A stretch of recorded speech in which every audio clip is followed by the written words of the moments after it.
All right. Good morning, friends. Let's open our time with a word of prayer. Father God, thank you for the minds that you have given us and the opportunity for adult education. We ask you, Lord, that you would encourage us, challenge us, and equip us to love you and love one another better. We pray these things in Jesus' name. Amen.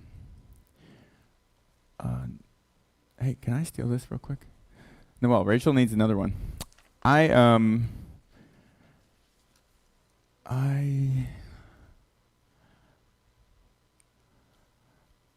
forgot to print my notes, my outline.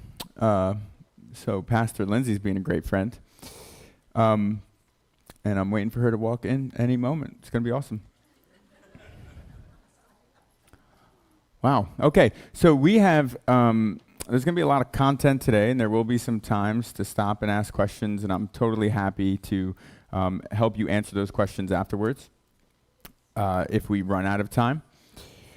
Friends, we are here because our kids, these days, who are our kids, I heard a quote the other day that said, there's no such thing as other people's kids. Now, I don't want to take that all the way to the end, but I think as the church that's a helpful sentiment. Whose kids are those? Well, they're our kids. That's right, because that's how God calls us to be. And so there is something pretty serious happening with our kids. They are experiencing mental health challenges like they never had before, and this is all happening as the rapid increase of technology and social media has taken over. And so we want to roll up our sleeves and wade into those things and ask ourselves, okay, as the people of God, people who are called to imitate our great heavenly parent. Jim, are we good? Sweet. What are we to do? Here are our assumptions. God desires for kids to thrive and to flourish, right? He's created them in his image, all kids.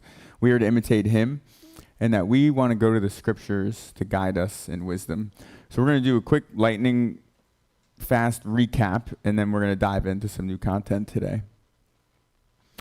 We also know that we have a pretty rough track record for innovation, for anything new. We have thought these technologies were either A, of the devil, or B, the savior of the world, right? We want to get out of these extremes.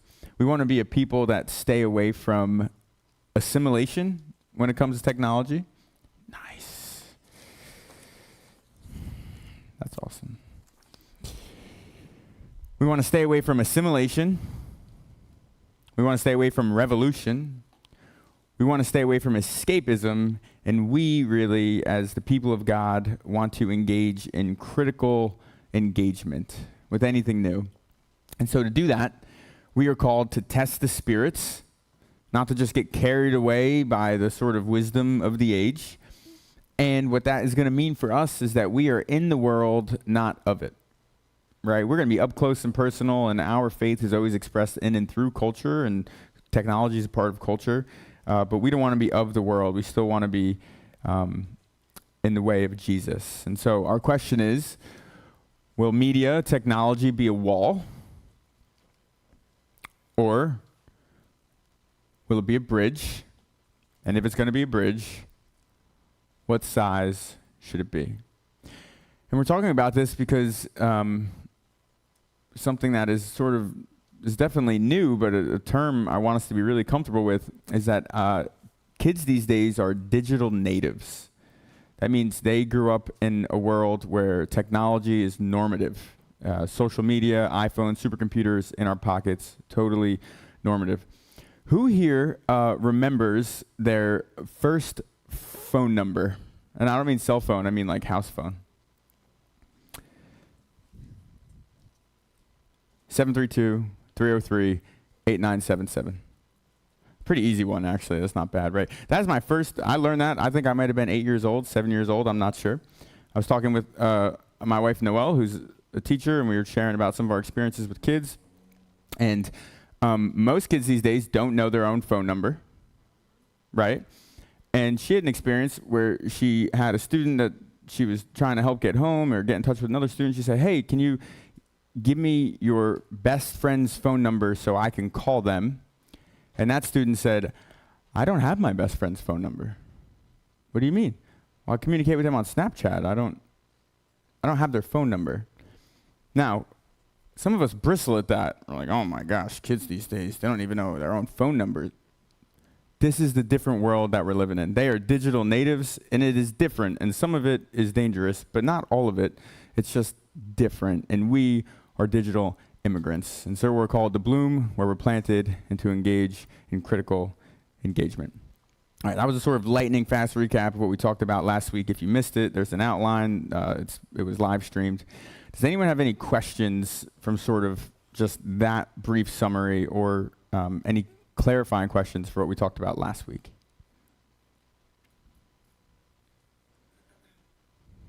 Great. Okay. Before we dive into some of the research, we want to just look at how do we define adolescence? This is general. So adolescence, typically ages 10 to 18 plus. I say 18 plus because as society has changed and some of those markers for adulthood, including marriage, living alone, financial independence, they have all been pushed off. We have a whole new term we call emerging adulthood. It's kind of between that term, young adulthood. That's a conversation for another time. But adolescence, 10 to 18 plus. Most people would say, between developmental psychologists, youth ministry experts, that adolescence is both a developmental reality and a cultural phenomenon. That is, there are some things that for kids just developmentally that are happening in them, and then it's a cultural phenomenon. And I do want to clarify that when I talk about kids, adolescence, teen culture is sort of a new thing, like 1950s it came around when secondary education became mandated. We talked about that a lot in our Gen Z class. But just know that culture plays a huge role today for today's kids in how adolescence is experienced and expressed. The importance of peers incline and self-esteem declines. This is especially true in early adolescence and for girls. This thing, some psychologists call the imaginary audience, happens. I'm not sure this totally goes away when we're adults, but the volume is turned way up as teens. I think about me all the time, so everyone else must be thinking about me all the time. And because of this, they're easily lured by activities that offer social validation. And as we think about how social media plays into this, that's going to be important. Probably big surprise to you guys, conflict with parents and mood disruption increases. That was a joke. This narrative of like, no one understands me is sort of being played for them. Risk behaviors increase during this time. While reward-seeking parts of the brain mature earlier, the frontal cortex, which is like self-control, delayed gratification, resistance to temptation, that's not at full capacity until the mid-20s. This sort of, it won't happen to me kind of attitude. Interestingly, though, and I think some of the research we're going to look at corroborates why this is happening, is that risk behaviors for today's teens, for Gen Z, such as sex, substances, or even risky driving, has actually decreased significantly. Good news, but we have to ask why. What's actually happening? Identity, belonging, and purpose. Who am I? Where do I fit in? And what difference can I make? I think all humans are asking these questions, but for adolescents, again, they are turned way up, especially belonging. Very brief. What would you add to this description if you wanted to add anything? Is there something you feel like I'm missing?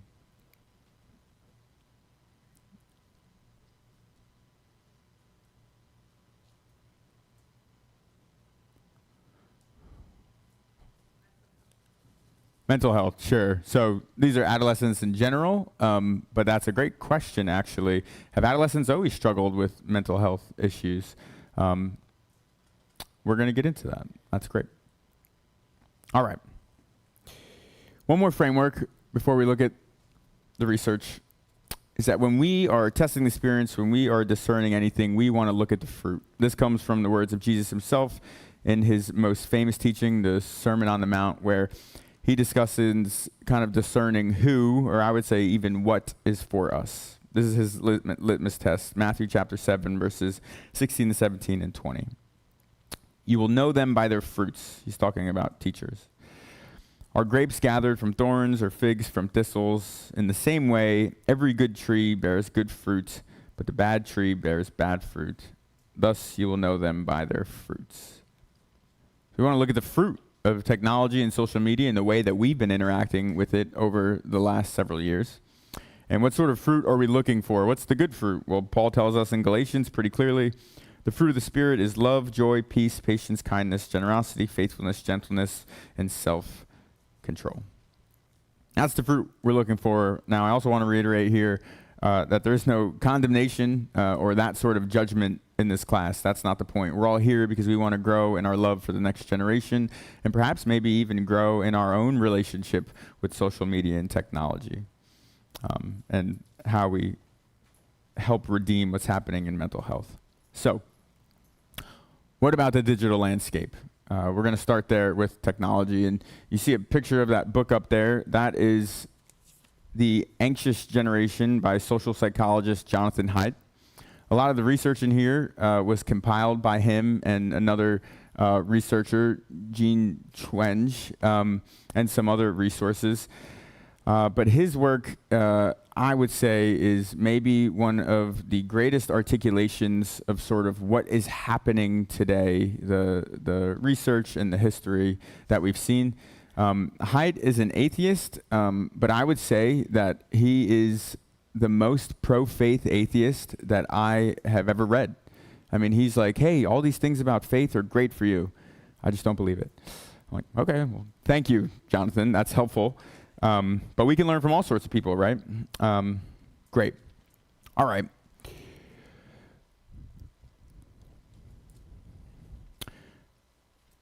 Social media use, smartphones were adopted faster than any other communication technology in history. This is just one graph among many that we can show. But that tells us that there was less time to adjust. And I would say less time for parents to really think about how is this going to impact our kids or even ourselves. So adopted faster than any other technology. And here are some of the stats and figures that we see. In 2015, 1 in 5 American teen girls use social media more than 40 hours a week. By 2016, 79% of teens owned a smartphone and 28% of 8 to 12-year-olds. By 2023, more than 46% of teens report being online almost all the time.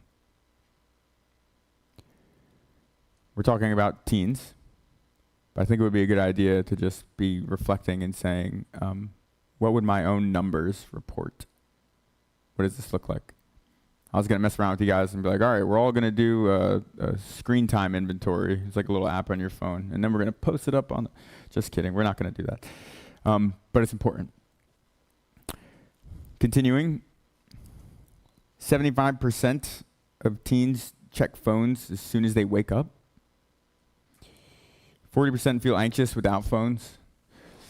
Some of you were part of Serve Saturday, awesome day where the church left the building. 2 years ago when we did Serve Saturday, we had our teenagers sleep outside, and a couple of them slept outside in cardboard boxes, just to walk in the shoes of people who that's their daily experience.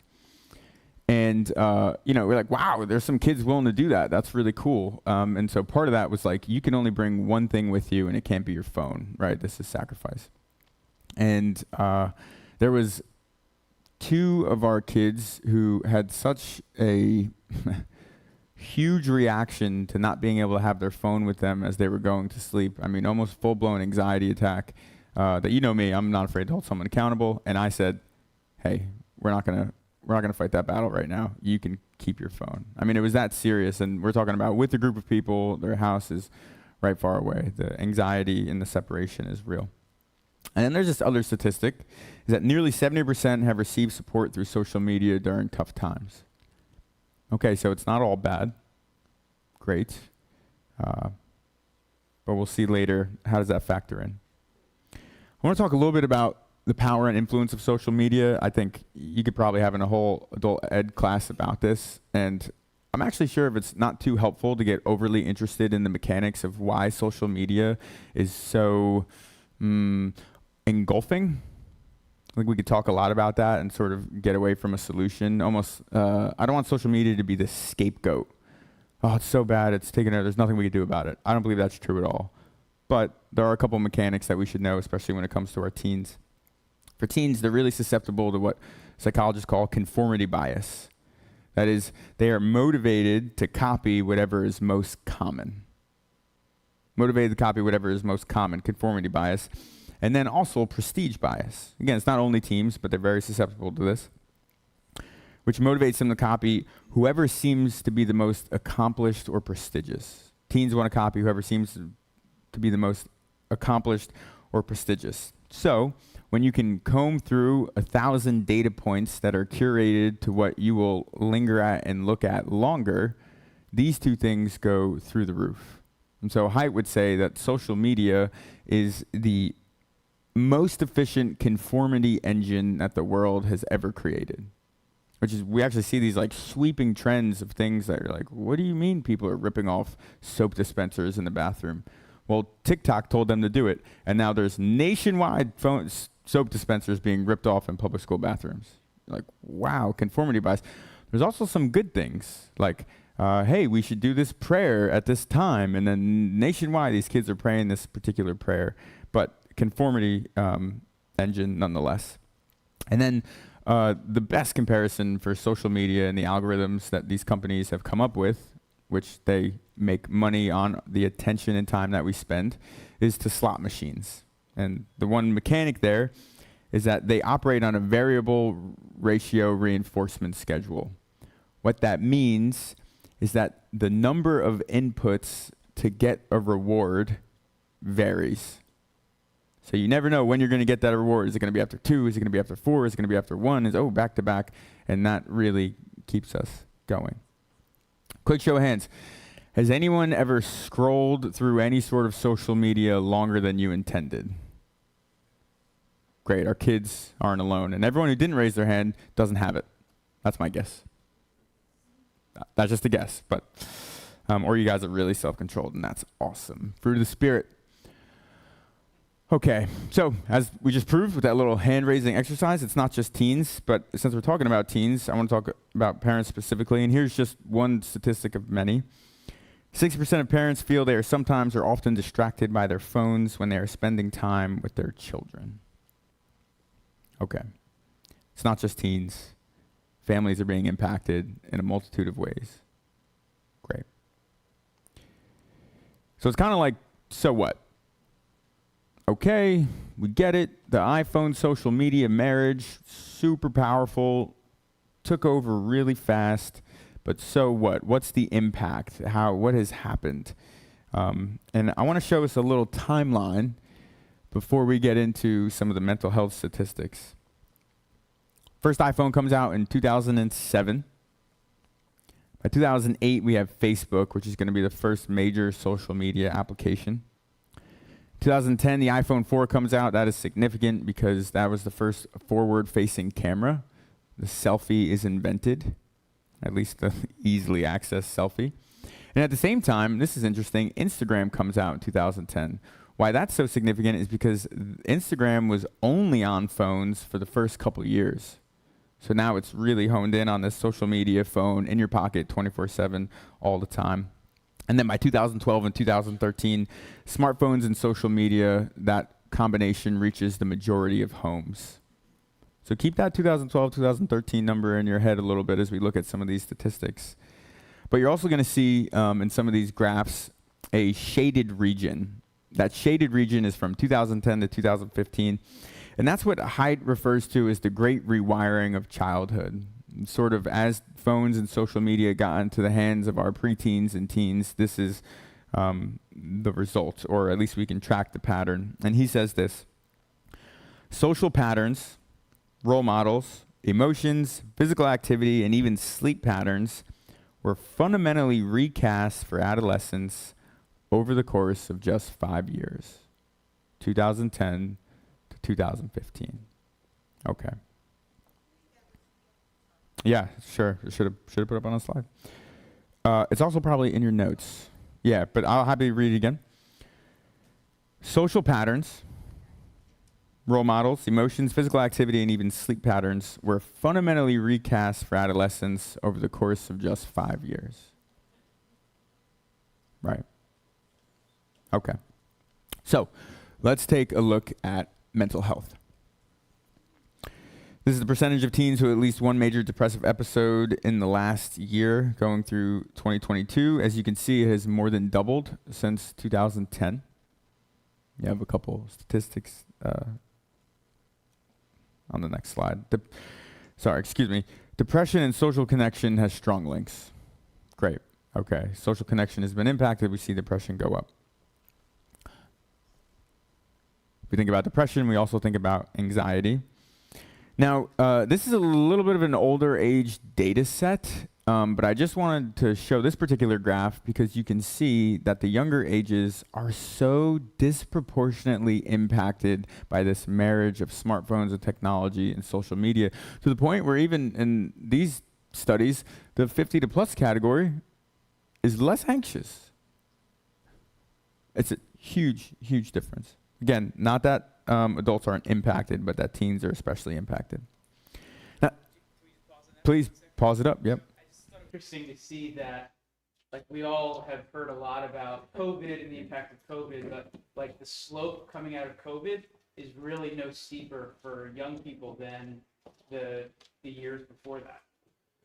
Yeah. We think a lot about COVID and kind of look at COVID as like COVID just wrecked our young people, but they're like, no. We were heading in that way, and COVID was a great accelerant, and that is true in this graph. But what you're going to see, Mike, is that you will see some upticks in the COVID years as we kind of get into more of these statistics. So some people will say, okay, is it real? What I just showed you are all self-report statistics. Someone said, this has happened to me, this has been my experience. And we don't want to invalidate someone's experience, but we know there are some phenomenons, like when stigmas are eliminated or shrunk, people are more comfortable to share these things, okay? Or when we start to name something, oh, that's anxiety, that's the experience you're having, well, then we can track it and we have more statistics. But it's not just self-report data. These are emergency room visits for self-harm. Huge increases. I mean, huge increases across all ages. Yeah. And then we see suicide. Remember, 2010 is kind of that marker of, okay, where are we going? And, these aren't just statistics. We're seeing this at Crossroads a ton. I mean, we have recommended so many kids to therapists, talked to so many parents about suicidal ideation, self-harm, absolutely, eating disorders. Will Anderson Beck, phenomenal shepherd, him and I will sometimes go and visit students in hospitals for mental health. And we had this experience. We went to this hospital at night, and I guess we came in a different way, but we were sort of leaving, and I was thinking to myself, I was like, wait a second. Will, I feel like we've been here before. Oh, that's right. We were here last year visiting a different student. We have had 3 students attempt suicide this year. Yeah, we need to pay attention.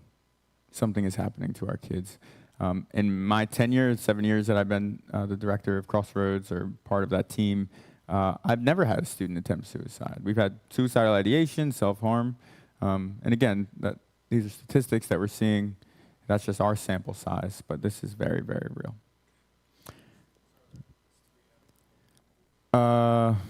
3 that we know of. I would say maybe 100 students, maybe more than that, actually. Maybe 150, because it's not about average attendance numbers, it's about all the kids that we.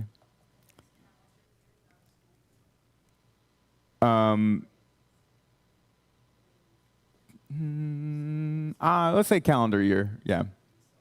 Right, yeah. 3 students over the last calendar year. Right.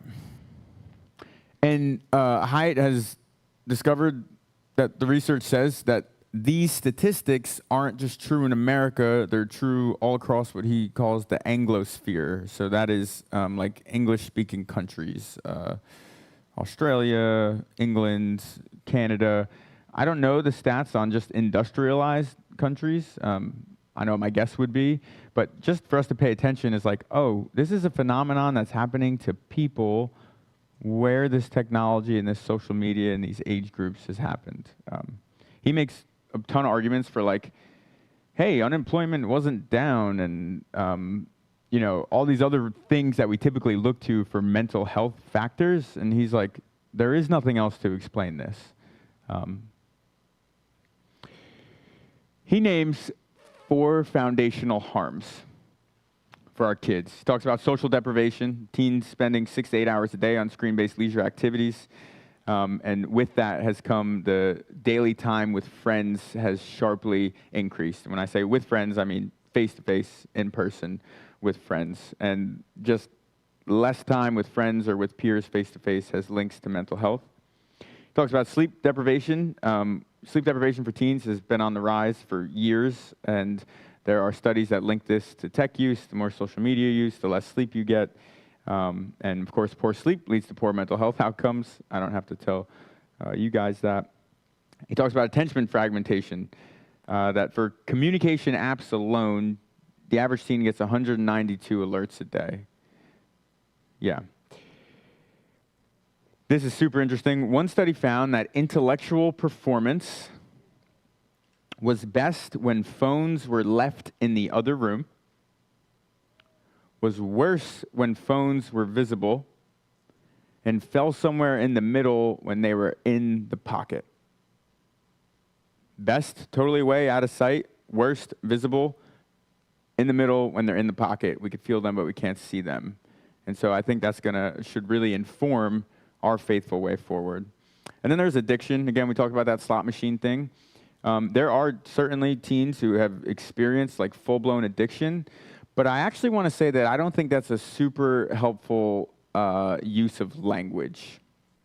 Most of the time, as far as I know, I feel like I know quite a bit about that realm, our suggestion, the way forward for addiction, is complete abstinence, right?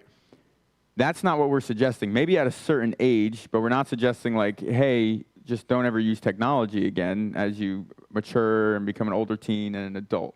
So I just want to caveat with addiction. Let's be careful there. These teens are addicted to their phones. Not sure that's helpful. Great. And this... play or... And we're going to get, you are all over, and we're going to get there. No, I love it. Please, if you have thoughts, I love it. It's so helpful. And I just want us to chew on this quote. The cost of a thing is the amount of life which is required to be exchanged for it immediately or in the long run. Let's count the cost. What's going on? All right, quick word about our girls specifically. In 2013, psych wards began to fill up disproportionately with girls rather than boys. There's also a similar experience with the rates of gender dysphoria for girls rather than boys, sort of around that time. And here are some of the, just what psychologists say are true and what I feel like we know to be true about girls. They're more affected by visual comparison and perfectionism, okay. Aggression is more relational, which can happen over social media. They more easily share emotions and disorders, something called social contagion that psychologists have studied over time, that is more easily shared with girls. And they're more easily subject to predation and harassment. Of course, we know that to be true. Can you explain a little bit more about what aggression is more relational means? What is it?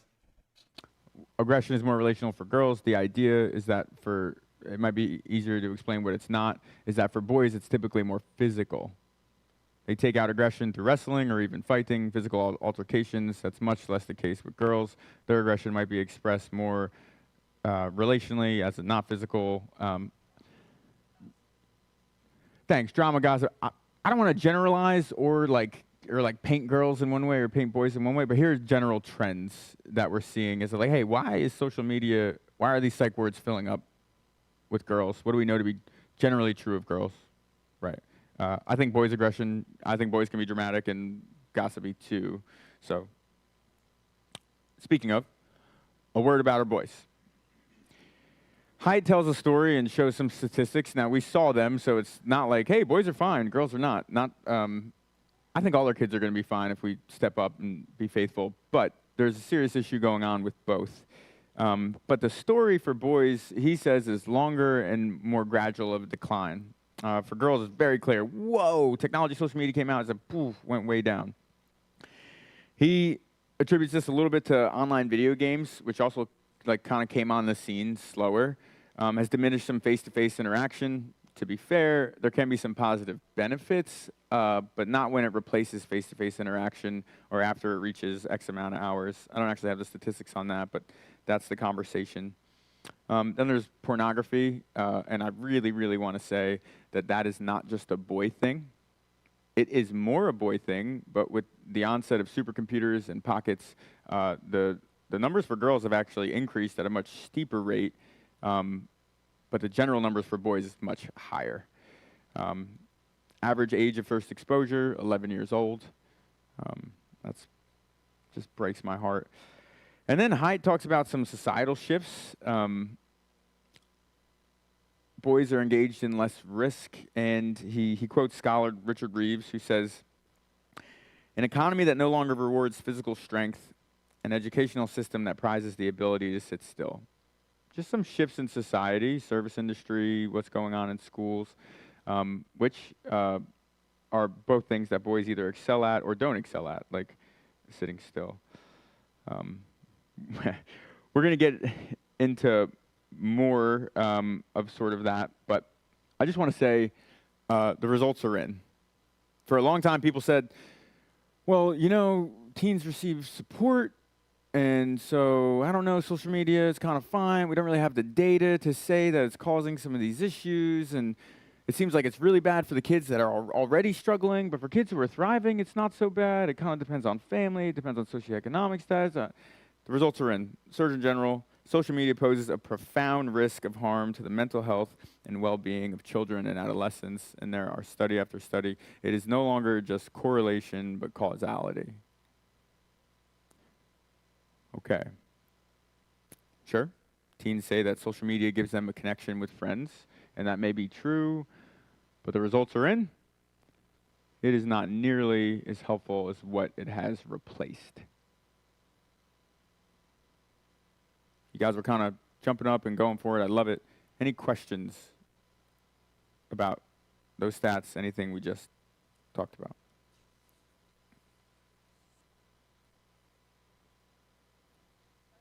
Yeah. Earlier you gave the statistics of Western English-speaking portion of the world in relation to what? Is there a comparison to, say, cultures that have been traditionally... Yeah, great question, Ron. So, sure. So we talked about, those are all the statistics I showed are all American statistics, and Ron is asking, well, are we, what are they in relation to? Are we comparing the Anglosphere and those statistics to other cultures that don't fit that? And the answer is no. Those statistics are compared to their own statistics. Pre-phone statistics, 2004, here were the numbers for mental health. 2016, here are the numbers for mental health. So that's the comparison. I don't have the numbers for the comparison. Yeah. Maybe there's something we're doing. Yeah, I would say what I'm saying is that all of these countries that have smartphones and social media are seeing this decline. Yeah, I don't have I want to know about some of the other industrialized countries that aren't part of the Anglosphere, and that may be in that book, and I'm sure the research is out there. So I don't want to misspeak and make these claims that I can't back up with research that I've read with my own eyes, or that I don't remember where I read it. But that's my understanding. But we can at least start with, okay, the Anglosphere, here's what's happening. Yeah. Don't have based statistics, don't have any of this technology, like their mental health, way up. Sure. Yeah. Countries that don't have any of this access, none of the smartphones. Right. What's happening with countries? Yeah. Sure. again, I don't want to misquote, but I'm pretty sure it has stayed the same, or there's even some improvement. I think I was trying to focus on what's happening here and what we are seeing happening, but that would be helpful just for, hey, how do we move forward? All right. I'm going to skip that and move on to something that Jonathan Haidt calls safetyism. So he tells a larger story. This is sort of a larger societal shift. He's saying that safetyism over the last few decades has increased tremendously. And this is the belief that safety trumps everything else, no matter how unlikely or trivial the potential danger. So, question for you guys. How old were you when your parents let you walk to a friend's house or go to a park alone? Do I have anyone who is 6 years old? Wow. How about 8 years old? Okay. How about 10 years old? Okay. 12 years old?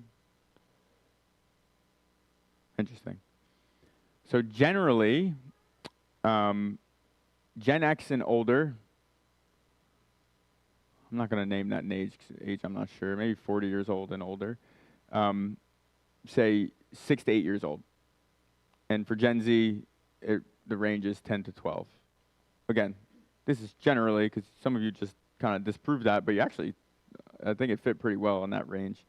That is just one manifestation of safetyism, which comes with this other interesting sort of range of statistics that say risk to children from crime, violence, drunk drivers, and most other sources has steeply dropped since the 1990s. And man, it's really interesting when I was just having a conversation with one of my aunts last night, and she said, oh, you know, we used to walk and da-da-da, but you can't do that anymore because it's so dangerous. And I said, actually, it's less dangerous than it was in the 90s. Maybe not when you were growing up, but, you know, we've had a really sharp incline. She said, no way, no way. And we started talking about it, and my aunt's just awesome, and she was like, wow, I never thought about that. Okay, yeah. We hear about how dangerous it is, right? Okay.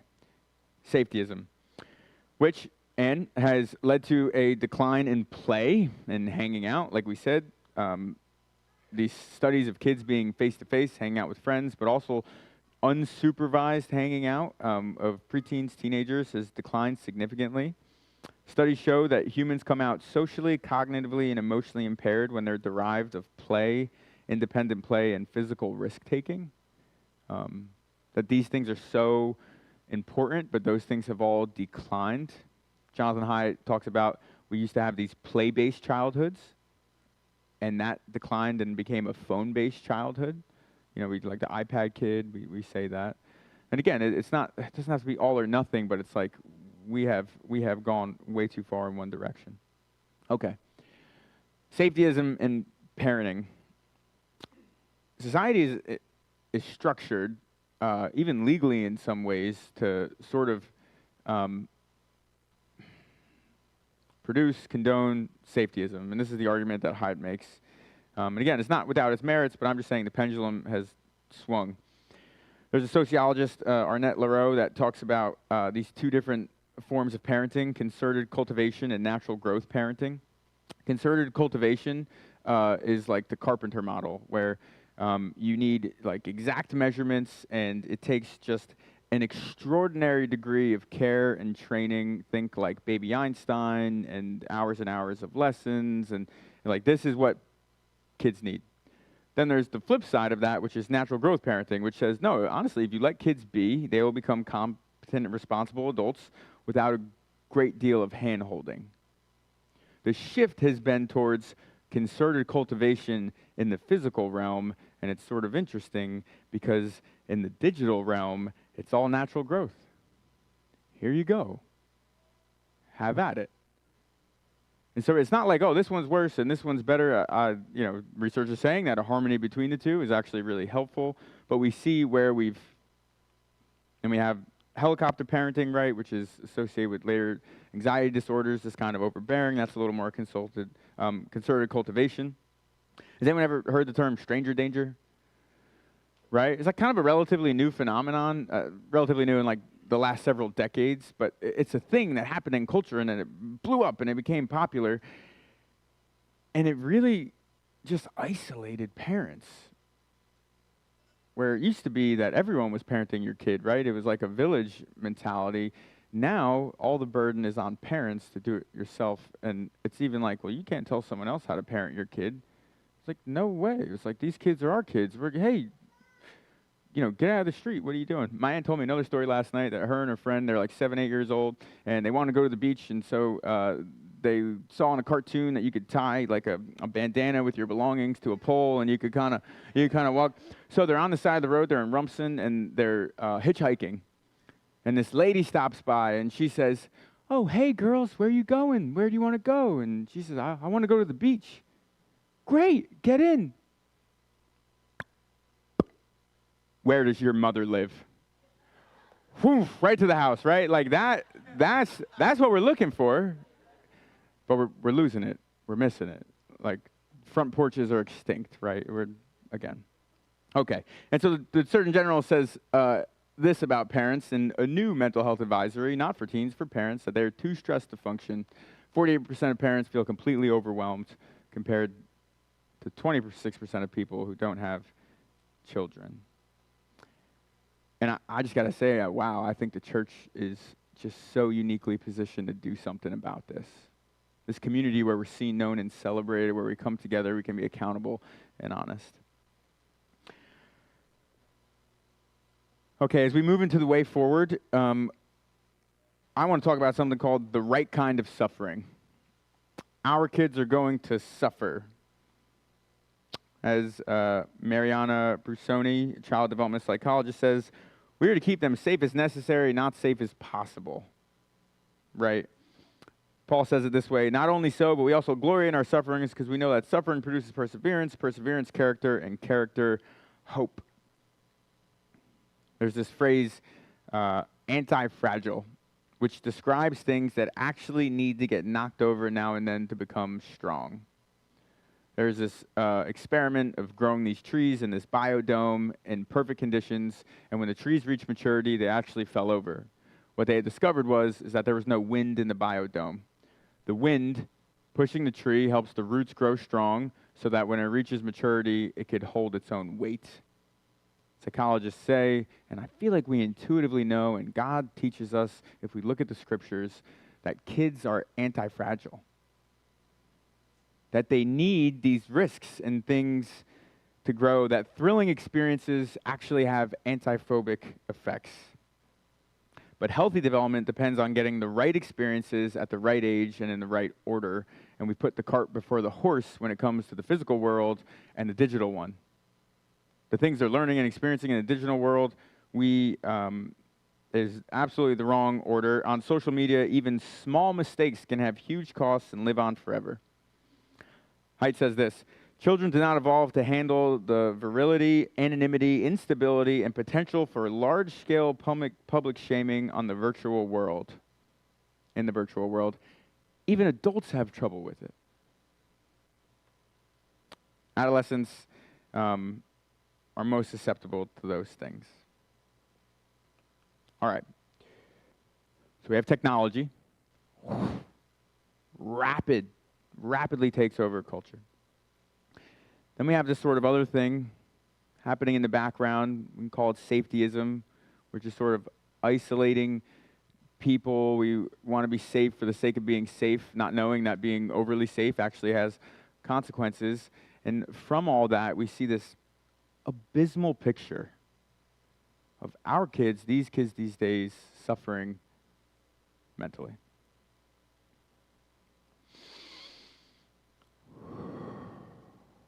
Let's take a breath. That's a lot. It's not a great picture. It feels overwhelming. Can we do anything about it? I think absolutely we can. And I do want to say that all is not lost. These kids these days are resilient.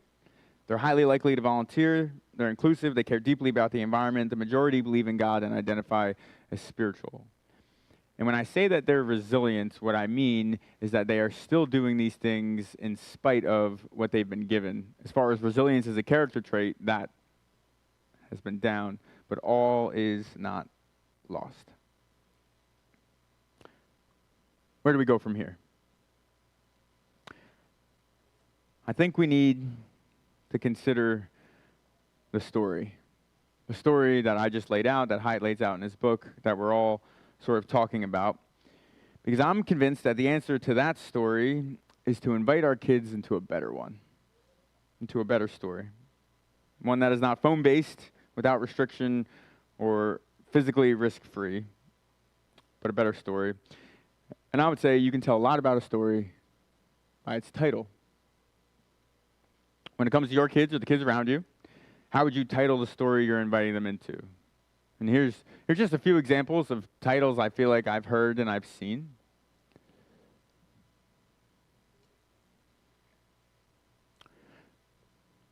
What would you like that title to be?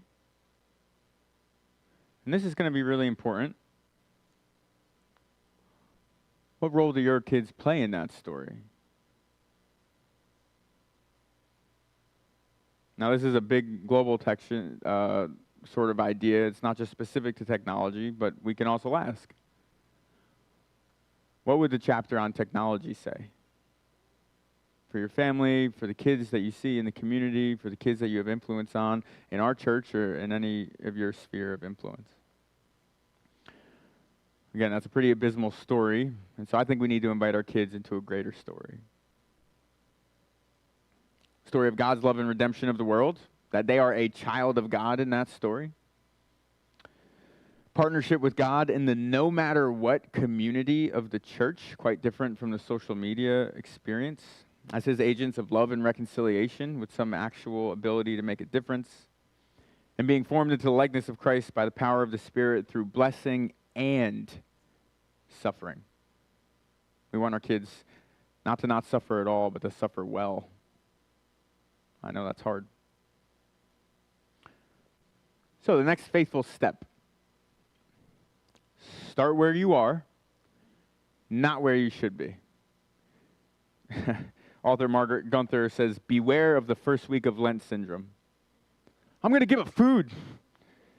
Yeah, it's like, hold on. We want you to be successful in this endeavor. Start where you are, not where you should be. Great. And then one of my seminary professors came up with this model. Direct, protect, and connect. Let's keep it simple. Direct, protect, and connect. And hey, where we are in different ages of kids that we're interacting with or that we're parenting to is going to dictate how we respond. But we want to direct, protect, and connect. So, direct. Begins with, what would kids say about your technology and social media use? The research is abundantly clear that when it comes to our kids, we get what we are. Okay. It's hard. I get it. In our house, we have pretty firm boundaries around technology, which we'll talk a little bit about protect. And that's because without those, we will fail. We know that. Demandingness versus responsiveness, this idea of control and rules versus allowing our kids and teens to express their autonomy, to incrementally make their own decisions, right? We want to live in that tension. And I love this. Our job is not to make their lives easier, but to make their lives better, which might not only always mean easier. We direct by setting the direction. I love the idea of a media and tech covenant, essentially something that is written, that comes up with, rules, guidelines for technology, but I think maybe even more importantly, defining the purpose of technology in our homes, in our families, and in our communities. At APC, we're thinking about this deeply right now. We're spending a ton of time at Crossroads thinking about it. What's the purpose of technology? What's the purpose going to be here in this context? Here's a great example. Is it going to be for building relationships? And then, this phone is our phone. That should maybe be at the top of the tech and media covenant. I said this last week, but I have yet to meet a teenager who can afford an iPhone. All right. And I know it's hard. We're going to talk about that. I would also say just as important as what you say is how often you talk about tech and social media. If it's an everyday part of our life, we should be talking about it. Maybe not every day, but it needs to be an ongoing conversation, as with most things that are big and important. Author Andy Dillard says, how we spend our days, of course, how we spend our lives, and the idea that the Apostle Paul articulated 2,000 years ago so well is that we are forming persons. Do not be conformed to the pattern of this world, he says, but be transformed by the renewing of your mind. Then you'll be able to test and approve what God's will is, his good, pleasing, and perfect will. We want to form persons. The story we invite them into is the story that they live out. Pastor John Mark Comer says spiritual formation happens to everyone, whether we are into it or not. Here are some of the ways that we form persons. I'll just lift up the last one here, and you have these in your notes. Author Andy Crouch wrote a great book called Tech-Wise Family. Highly, highly recommends. And he says we need to make 3 decisions. And one of those decisions is to say that we are going to choose character. We're going to make the mission of our family for children and adults alike the cultivation of wisdom and character. Okay. We want to protect. Those are a bunch of ideas of how to protect. Did anyone have a cookie jar when you were growing up? Maybe still a cookie jar. Where was it located in your house? Very high. On top of the refrigerator. That's why? Because your spouse is short and you didn't want them? No, because kids don't always know what's best for themselves. They will eat all those cookies. Okay, we need to protect. There's some physical things that we put in place. I mentioned parental controls up there, and my caveat to that is that that's not the end-all, be-all. We have a resource guide for you at the end that can walk you through a ton of things. I would love to walk you through them and help you set them up. You don't have to do this stuff alone. Important, but not the end-all, be-all. 1 Peter 2:11, Beloved, I urge you as aliens and exiles to abstain from the desires of the flesh that wage war against the soul. I don't feel like it's dramatic to say that these things are waging war against the souls of our kids and ourselves. Just want to highlight sleep is so important, and technology is getting in the way. Andy Crouch's second decision is to shape space, to make choices about the place where we live that put the development of character and creativity at the heart of our home. How are we shaping space? This looks like, are there TVs in every room? Is that helping our kids develop character and creativity? And we can go into a bunch of that. And again, just remember, right kind of protection. Our kids are going to suffer. We want them to suffer well. Hyde talks about whether we think of phones as the world's longest umbilical cords or as an invisible fence. Childhood autonomy and physical risk-taking plummeted when we started carrying them. Okay. And thirdly and lastly, connect. Crouch's third decision, structure time. To build rhythms into our lives on a daily, weekly, and annual basis that make it possible for us to get to know one another, God, and our world in deeper and deeper ways. I cannot tell you how many times I've had a parent say, there's no time for family dinners. Research suggests that that time is absolutely critical for the long-term flourishing of our kids. I know there's a lot of demands. Again, this is not heaping on guilt. This is like, hey, there is a way forward that is full of life, and it's going to be hard, which is why connecting also means we need allies. We need other parents who are doing this. It is going to be a very real experience for your teenager or your child or whoever when they say, everyone else has a phone and they don't have any boundaries. Okay, that's a very real experience for them that we want to be able to walk with them through and invite them to be part of a community of people, of youth workers, of pastors, of elders, of brothers and sisters in Christ who are like, yeah, I'm with you in that. I'm going to help you parent. Stand on that firm foundation. And we're going to help students know that they're not alone, that there's so much more to life to be offered. And hey, maybe there's like a whole little cohort at APC of kids that are going through the same thing. Wow. Wouldn't that be awesome? A holy remnant. Not expertise, engagement. You don't have to be a social media expert, okay? You just have to engage. Let your kids teach you about technology. That would be awesome. And curiosity, not judgment, is so important. Just get curious. Our kids are going to fail. Things are going to happen. They're going to see stuff they shouldn't have seen. And we want to teach them to respond to those things well, to come to us as parents and community members, but also how we respond to that failure is going to dictate whether they come back. If we freak out, maybe not so helpful. There are some practical ideas in your notes, and you could take a look at those. I'll just mention the last one. Remember the mission field? Yeah, not just consumers, but participants. Invite your kids that are at the age of using technology to use it in a way where they can help share the gospel, the good news. They can love people. I'll say that I sort of skipped over in the protect section. Again, it's in your notes. Jonathan Hyatt makes some pretty radical recommendations, which I am all in favor of. He says, no smartphone until 14. No social media until 16. He says phone-free schools, which schools is happening in our school. Mark Terrell, superintendent, Stephen and Mark, great relationship, and we have a great relationship with the school, and they are doing this now. And he said almost immediately, huge upticks in interaction, engagement. I mean, it was awesome. And more independent childhood play. Again, this is a lot. I think we need to laugh together. And so my son watched me post something to social media and had a visceral reaction to it. He said, Mom, it hurts me to watch me use your phone. Just let me do it. Anybody? Maybe?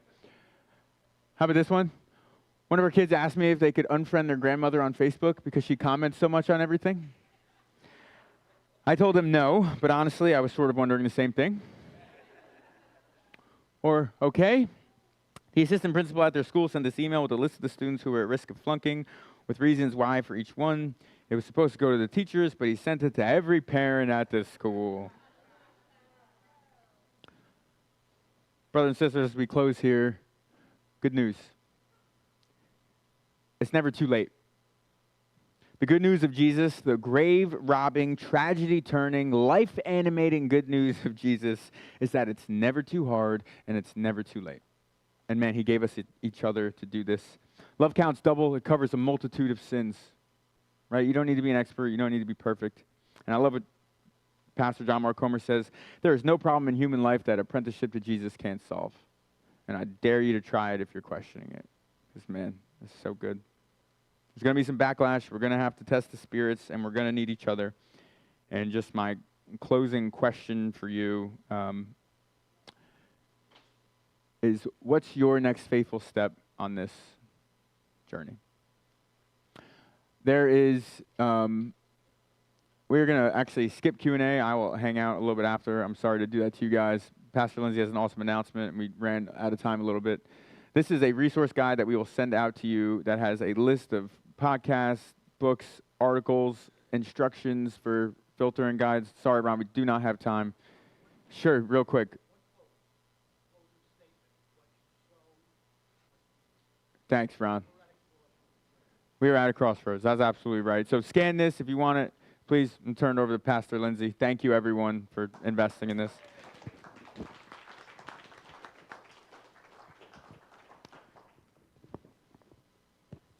Thank you, JC. Wow. What a gift that you have given us. I'm just going to hold this awkwardly because it takes too long to put it on. But thank you, JC, so much for all of that preparation and just this book. I know is an invaluable resource, but having you digest it and then teach us from what you've learned is so incredibly helpful. So just a quick announcement. Next week we start a new class kind of along a similar line. It's going to be through the Mental Health Matters team here at APC. We're going to be spending 2 weeks talking about mental health, talking about its biblical basis. Why should we as Christians care about our mental health, about wellness? We're going to have a couple of guest speakers or teachers. So we have the executive director of NAMI, National Alliance on Mental Illness, from our area is coming, Janet Haig. And then the next week we'll have Rev. Miriam Deephouse McMillan, who's a chaplain at the Trenton Psychiatric Hospital. So it's going to be a really impactful 2 weeks talking a little bit more about our mental health. Why does it matter for us? Why should we care? What can we do to become well in this day and age? I also wanted to point out, and you'll hear about this in worship if you haven't already, that we are partnering with a travel organization this upcoming summer to go to Greece. Let's go. So if you are interested in going on that trip, the trip is called Journey into Paul's World, and the company will be doing some education along the way, but essentially you'll get to travel to some of the different places that the Apostle Paul visited. Not all of them, just the ones that happen to be in Greece. But the dates are on here. There are a couple handouts. If you're interested, come and grab one. It's going to be May 24th to June 2nd. This is not an APC-only trip, so there will be other people coming on the trip. But Pastor Stephen is going to be going. Unfortunately, I'm not able to go, but we hope that we'll have a great contingent from APC traveling together and getting to explore some of Paul's journey. So come grab one of these. We will see you in worship. Thanks, everyone.